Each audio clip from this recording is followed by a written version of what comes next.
Hello, everyone, and welcome to episode 35 of Parenting Autism. I am your host, Sandy Coulter, and your name is? Bryce Coulter. And we're joined by Daddy, and what's his name? Chris Coulter. Very good.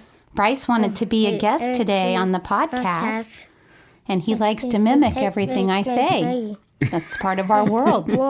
Yeah. Do you want to tell them your Bible verse? Do not depend on your own knowledge. Honor the Lord and be a good boy. Proverbs 3:7. Very good. He wanted to share his Bible verse with you today.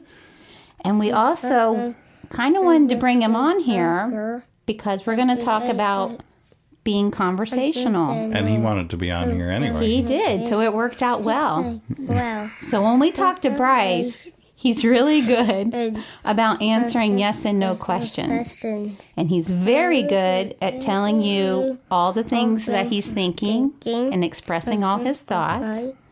Where he's not as strong is when we throw him off track with questions called interwebbing. And when we ask him questions that he has not memorized answers to, he can no longer have the conversation with us. Does that sound right, Daddy? Mm-hmm. Yes. Okay. So we thought you could hear some live examples of this. And we have not pre-asked these questions, so it'll be fresh and real. Yeah. Are you ready for me to ask you questions, Bryce? Yes. Good. Can you tell me something that flies in the sky? An airplane. Very good. And can you tell me something that is the color red? A red car. A red car. Very good. Can you tell me something that you eat for breakfast? A car.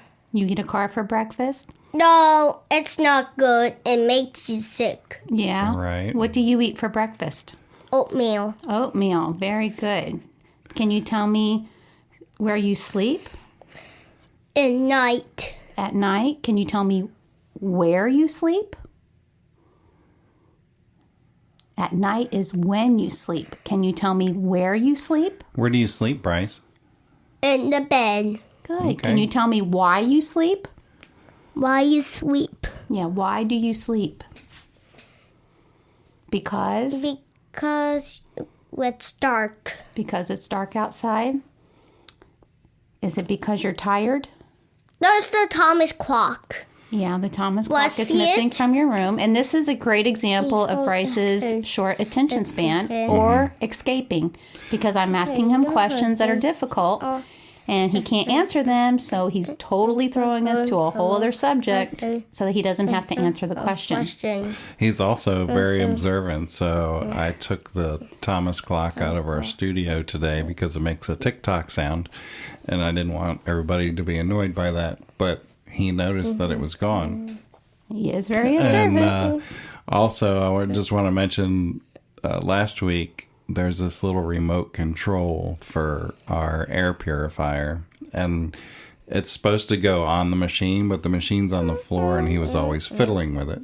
So I had put it on my dresser, and it's been up there for a year, you know. So I'm like, oh, well, it doesn't have any batteries in it. I'll just put it back on there and, you know, I'll just put it back where it belongs, you know? And so it was, I think it was within an hour or two. He's like, here's the remote.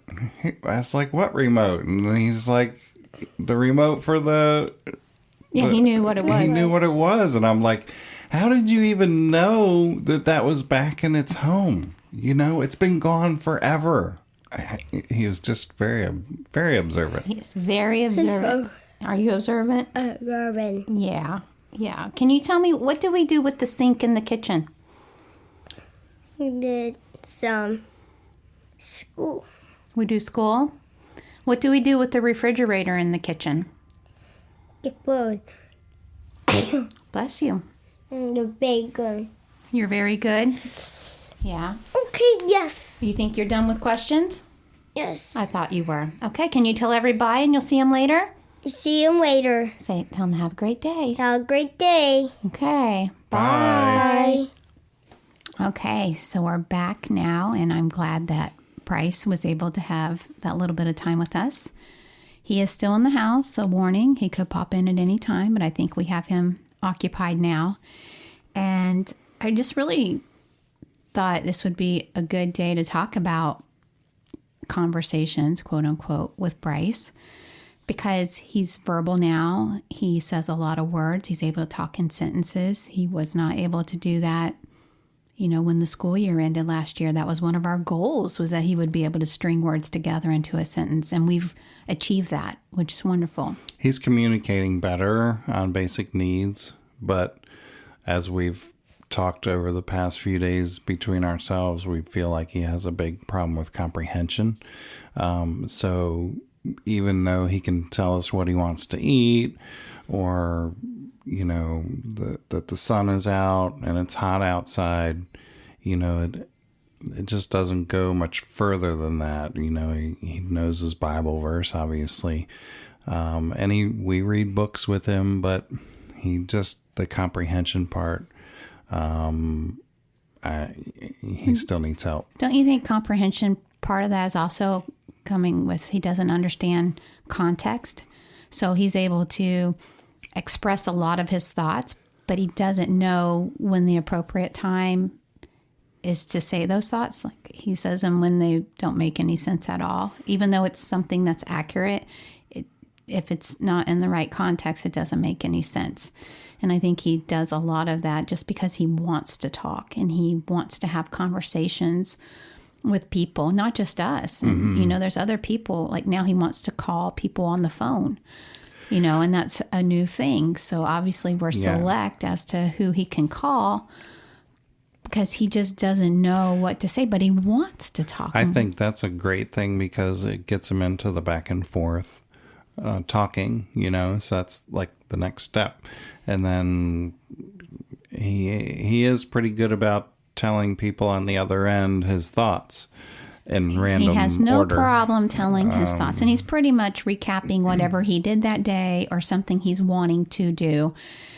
And sometimes it's very difficult for them to understand because, again, it's so out of context that they have no idea what he's done or what he's going to do. So they don't know what he's talking about, and then we'll kind of fill in the blanks. And some words for them. may be hard to understand. He's still using some of his own made-up words. Yeah. And so that doesn't help. Yeah, but, he's trying. And I just think that for me, I don't know how to get him to the next level on my own, for sure. And again, I'm so grateful that he's talking and we are able to communicate as much. So I don't want to seem ungrateful for that. And I know he's only 6, but still, he just has such a hard time with getting into anything that isn't pre-programmed in there. And that's really what it is. Like, he's very good with yes and no answers. And for the most part, you can ask him yes and no's, and he's going to give you an accurate yes and no. And then if he doesn't know what you're talking about, he may take a stab at it and guess, or he'll repeat the question, or he'll just change topic altogether and he moves on. Yeah. But you can usually get that. And then if we ask him questions of the basics that he knows, he does okay with that. Like today when we asked him those questions earlier and we said, what flies in the sky? He knows an airplane flies in the sky. That was good. If I ask him what crawls on the ground, he probably wouldn't be able to answer that because that's not one of his main things that he loves right now, as opposed to an airplane flying in the sky that he does all the time. But it's when you go into even deeper questions, anything that's off his main road and you take him off to a side conversation, he's completely lost and checks out. And he's really needs to have that skill and that ability and that comprehension to function well in life, and that's what we're looking at. What's going to give him the best quality of life and happiness and that sort of thing. And I would like to work on that more. I'm just not exactly sure how. Some of that will come with age, and I think we can figure it out too. I'm not too concerned about that because the good news is we've identified it as an issue, and I think we can tackle it. I do too. I think I'm just at the point where I'm ready to dig in and find some tools. Because it's been on my mind for a couple of months. And I've been observing, and for me, we just had 4 days together, the three of us. And I had a lot more time to be around Bryce and a lot more time to observe him. And I notice when that happens, like if we're on a vacation or, I get more time with him, it gives me a chance to really see and hear more. And that was really jumping out at me, during this time that we had away. And again, it's not that it's a bad thing. And again, he's a pretty fresh 6 years old, almost 6.5.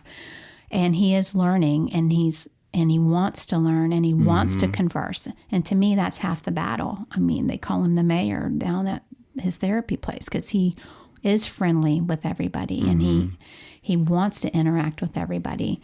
But my heart is just my heart. Which is huge. I mean, think 2 years ago, he didn't even want to interact with other people. It was like he was in his own world. Yeah, he definitely was in his own land. So this is all wonderful progress. It's just probably my mommy heart that I'm watching him, and I know the struggles, and so I just want to help him. I mean, it's a natural thing, right? But I'm thrilled for all the progress. I just want to get more. Okay. And that's Bryce needing help, so I'll go help him, and we'll be back. Okay, so we're back. Bryce just needed a little help. So we were talking about comprehension. We were talking about comprehension. And I don't know that I have much more to elaborate on this particular podcast episode. I just wanted to kind of talk about it like this is where we're at, and I'm on the cusp of really trying to get more answers and where we can help him. And that's something that I would like to talk to his therapists about more. And I know I don't get to see them as often as you do because I'm usually at work when you're picking him up and dropping him off, that sort of thing. But I know we're planning on having them as guests as well. And that's the kind of stuff I would like to talk about, like how we can get him to that next level of comprehension, because that's what's going to take him to the next level of conversation to where he can really go out and function in this world with more people and not just you and I, who are the two people that can understand him most. You know what I'm saying? Yeah, we do understand him a lot more than other people do.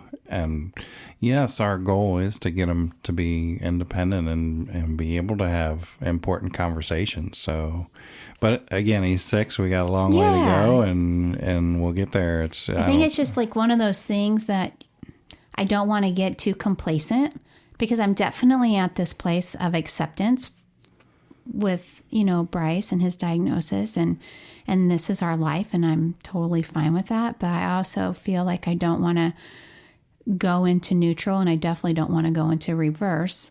I want to feel like it's at least constantly in drive and moving forward. And I don't care if it's a slow pace or not, as long as I feel like I know we're working toward whatever the next goal may be. I think it's that it just came to our minds that he is not comprehending, certain words and what they mean and like that. And I think because it came to our minds that now we're more aware of it, for sure. Well, that's the good thing is like now I actually have a specific target and goal to work toward. Yeah. And, so we'll see how all that goes. But, talking about staying in neutral and going in reverse, I feel like we have seen him go in reverse recently with one particular behavior, which is the chewing of his shirt collars again. Yeah. And that was something that he was doing terribly, maybe 6-8 months ago, to where he was chewing holes in his shirts. It was crazy. Yeah, it went from his shirt to twirling his hair to stretching his shirt. He's got I kind of laugh because he always has to be doing something with his hands. Yeah. Right. So his hands started in his pants and we got them out of his pants. And then it went up his nose and then we got it out of his nose and we got it into, then it was in his hair that he was twisting it, which that was making me crazy because I didn't want him to get a bald spot. And now it's out of his hair and now it's in his shirt and he twists his shirt relentlessly. That's a new thing. But not only is he twisting it now, he's chewing it again. And I don't know, is that anxiety or is that just extra energy that he doesn't know what to do with it? And he's not one to get into fidgets. I mean, we've tried putting different things in his hands, you know, as we've had this progression of his hands needing to touch, feel, do something. He's just not interested in fidgets or balls or anything like that. But I don't know, is that just useless energy that he needs to get out or extra energy? Or is he actually upset about something and that's why it's doing it, like nervous energy? What are your thoughts on that? I can't put a finger on it, what it is. I mean, nothing to me has changed to cause it. I do believe it is some type of nervous energy, anxiety. He seems happy, doesn't he? Yes, but I can't put a finger on it. I just can't. I don't know what it is. I can't either. You know, so I think maybe, you know, talking about this, because this is when we get to sit and talk. Well, you know what?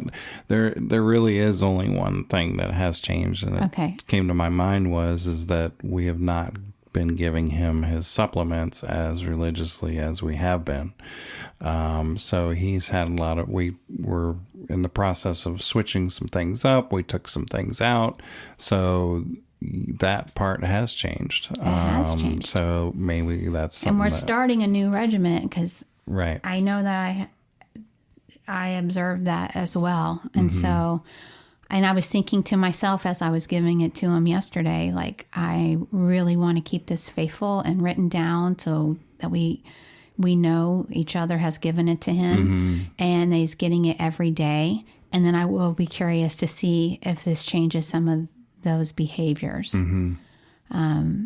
Because I do believe he does still need supplements to fill in the gaps for him. Yeah. I mean, at least the daily vitamin and the fish oil, and the vitamin D, of course, he's deficient in. So he definitely needs all those. Yeah. So, you know, we're starting that, getting back on track with that faithfully. And yeah, you're right. So maybe that'll make a difference. I was also going to suggest that maybe we go back to the tool, you know, that we have from the ABA therapist, where if we're observing these behaviors, what's happening before and what's happening after, specifically the chewing of a shirt, because it's just coming back. And I know he was doing it, like in my mind, I know he did it when he was in his music therapy yesterday, because we had to change his shirt during that. Happened one other time before that, and I can't remember who was with him and why it happened, but we weren't with him. And it was also when he was with his our nephew who was watching him while we went to dinner. It happened during that time too. So I don't know. I mean, that's the problem, is sometimes we're not there to observe what's happening before and what's happening after that would cause him to do that. But it's definitely something that I just want us both to have that awareness. And I realize you're with him more during the day than I am, but we can start logging that, you know, and that's part of parenting autism. It really is. And that's why I feel like sharing that is important, because we have to get on the same page and we have to have that. It is kind of like accountability for each other, you know. I'm not with him during the day. You're with him during most of the day. Most families, their child's at school during the day, so they're relying on communication from the teacher to let them know what's happening. And you're really great about sending me pictures and texts and stuff, which I know a lot of teachers do that for parents, just to give them that peace of mind while they're away. So that's what you send to me, as peace of mind and happiness, when you show me, like, he dressed himself, you know, which is something new since we recorded last. independently picked out his clothes, put everything on in the correct manner. And that was a huge celebration. Yeah. But we also have to have that accountability where it's not right for me to rely 100% on you to give him all his supplements. And even though I know you know what all they are, and you are usually with him during breakfast and lunch, and I'm only with him during dinner, except on weekends, then maybe I can take the dinner slot so you have the lunch slot so it doesn't all fall on you. But it's something that's definitely important. And, I think I just became dependent and assuming that you did it.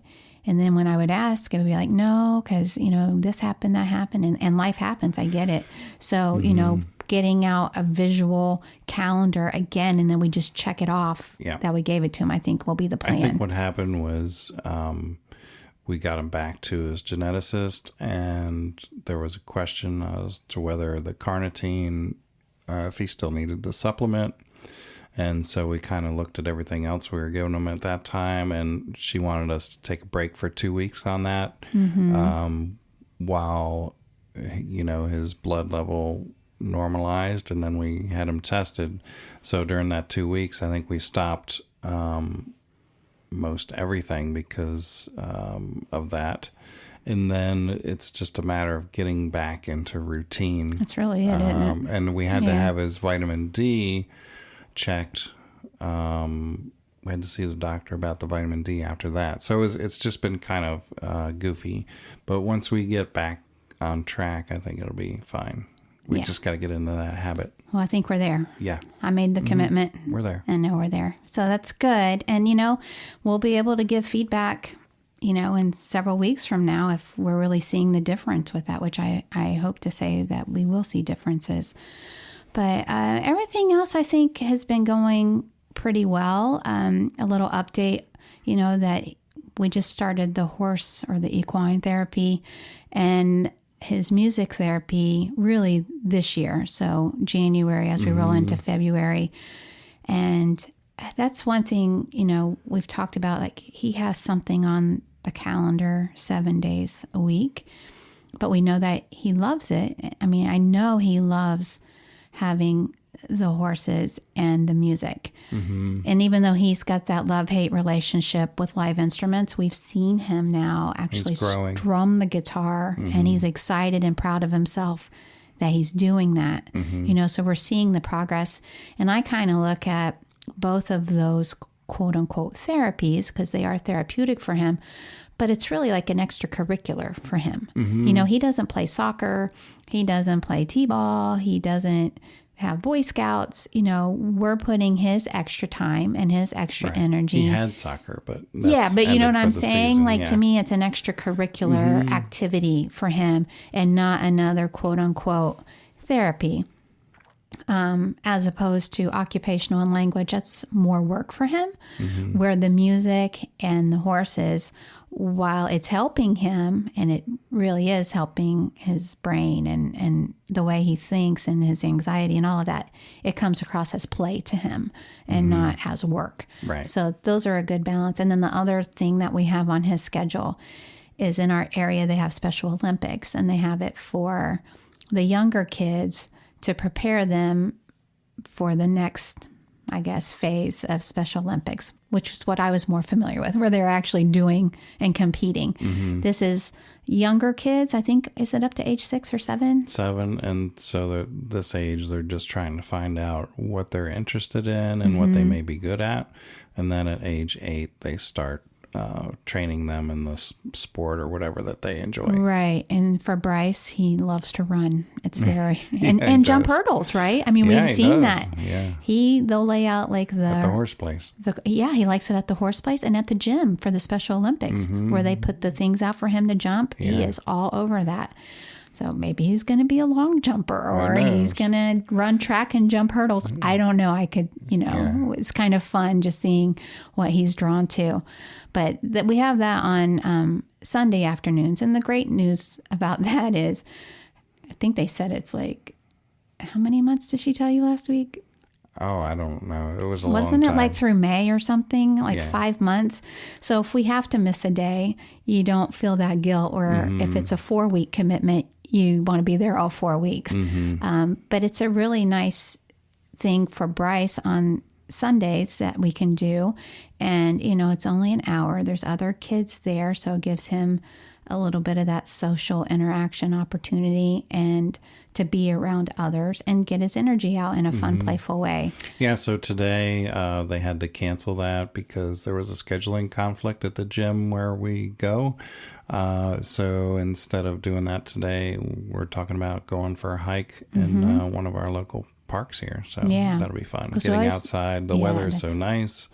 I mean, in Florida, we live here for the winters because it's been in the 70s, high 60s, 70s, and the weather's just been perfect. There's little to no rain. No humidity. And no humidity. Yeah. But if you live here in the summer, like August, you open the door and it's like you had your oven on 375 and you're going to bake some cookies and you open the oven door. That's what it's like walking out your front door. Yeah. And then you feel like you need another shower even though you just came out of one. Yeah. Because you're drenched again. Pretty much it. So we have to find indoor activities most of the year, So right now this is time we get to soak it up and be outside, which is really cool.